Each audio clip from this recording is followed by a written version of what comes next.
Chapter 8. Suspended. "It's one thing for him to hurt himself," Mrs. Jarzab said to my mother, pushing a flowered box of Kleenex toward her. Mom plucked a few out. She had changed the color of her fingernails, and they were so bright red her fingertips looked like mine when they were covered with wet blood while I was trying to fix Maria's nose. We were sitting in the principal's office. I had been there since Mrs. Jarzab pulled me out of class. My mom had been called in from the beauty parlor and was still wearing the white smock with her name, Fran, embroidered on the front. She borrowed a car and got here so fast Maria had just left in the ambulance and Mom was still breathing heavily as she wiped away the lines of sweat around her neck. "I'm sure it was just an accident," my mom replied and set the wad of damp Kleenex on the edge of the desk. "Kids will be kids. Things like this happen." Mrs. Jarzab pulled a Kleenex out of the box and used it to pick up Mom's like she was picking up something filthy. Then she tossed it in the trash can. "There are special circumstances in this case," Mrs. Jarzab insisted and tapped the top of my file. "Joey has a history of being harmful to himself and to others." "I know his history," Mom said. "I'm his mother. Nobody knows him better than me, and even though there have been some problems in the past, they're all accidental. Joey is not a mean child." She was sweating down the side of her face as if she was in trouble for what had happened to Maria. "I don't disagree that it was an accident," Mrs. Jarzab replied. "What alarms me is the number of accidents that Joey is responsible for." She opened my file. "Let me cite what all happened this school year alone." "Just skip it," my mother said, sounding a little angry, like when people at work tick her off. "Well, keep in mind, we have informed you of his behavior in the past." I started to ask Mom if she had any meds, but she patted me on the leg. "Let's just listen for now," she whispered. "And the last time I warned you," Mrs. Jarzab continued, "that if we didn't have the resources to help Joey here, that we would have to consider intensive counseling at the special ed center downtown, where he would receive the attention he needs." "I'm aware of all this," Mom said, but it was news to me.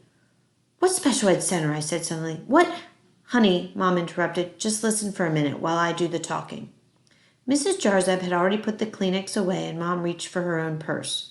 When she unsnapped it, I could smell the makeup and lipstick and perfume, especially the perfume, and I wanted to leap onto her lap and bury my head against her neck, where she always put a dab of something extra nice. And when I smelled it, I just imagined following it to a safe, soft, warm mom place that would protect me from everything bad and I could protect her. "Joey," Mom said. "Joey." She gave me a quick little pinch on my thigh and I snapped out of it.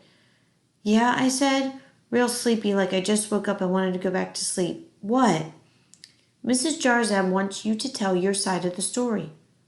"What story?" I asked, kind of desperate, because I suddenly realized they had been talking for a while and I had no idea what they'd been saying. "Tell her," Mom said, gently this time because she knew I had drifted far away, "about the scissors."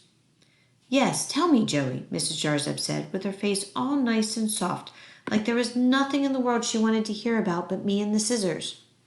So I told her. I was making bumper stickers for me and my mom to change the world, and my safety scissors were too small for the paper, so I got Mrs. Maxey's out of her teacher drawer and was running when Maria jumped in front of me just when I tripped over my slipper ear. I fell forward, and after I got up, everyone said I cut her nose tip. When I finished, Mom was looking into her lap, and Mrs. Jarzab was writing furiously on a pad. Then she stopped writing and looked up. "Keep him at home tomorrow. The district special ed bus will pick him up the day after. We need a day for the paperwork to go through." "Okay," Mom said, "but this is temporary, right?" "Because he has injured another student, he has to be suspended for 6 weeks and receive mandatory counseling. That is school policy. But given Joey's record, he was bound to end up at the center anyway, so maybe this is a blessing in disguise. What happens now is all up to him." We left the office and nothing more was said. All the way out to the car, I kept staring at the ground to see if I could spot Maria's blood drops, or maybe she lost the tip of her nose, and I thought if I could find it, she would forgive me and I wouldn't be in so much trouble. For 1 second, I thought I saw it, and I reached down and snatched up a little flesh-colored round thing, but it was just a used round Band-Aid. My mother slapped it out of my hand, and that was the first moment I realized she was mad at me too. And suddenly it was as if my heart was as uncontrollable as my legs. All this time I thought she was on my side, because I was on her side, but maybe she had given up on me too. So I didn't say anything more because I was scared she was going to be against me like everyone else. We drove away in silence. Not until we entered the Burger King drive-thru did Mom speak again. She ordered for both of us without asking me what I wanted. And we got the food from the side window. Mom just pulled around the corner and parked on the street under a shade tree. "I want to talk with you," she said, as she handed out the food.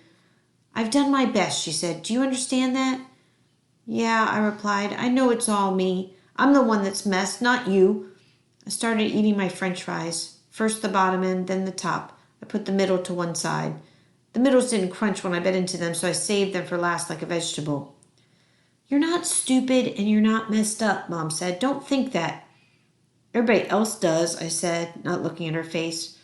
"Or they call me retard. So really, messed up is nicer than retard or brain damaged or Zippy the Pinhead." She just held a wad of napkins up to her eyes and her shoulders hunched forward. And I knew she was crying because I'd seen her trying to hide it from me a million times before. "I pulled it together for you," she said finally, and wiped her nose.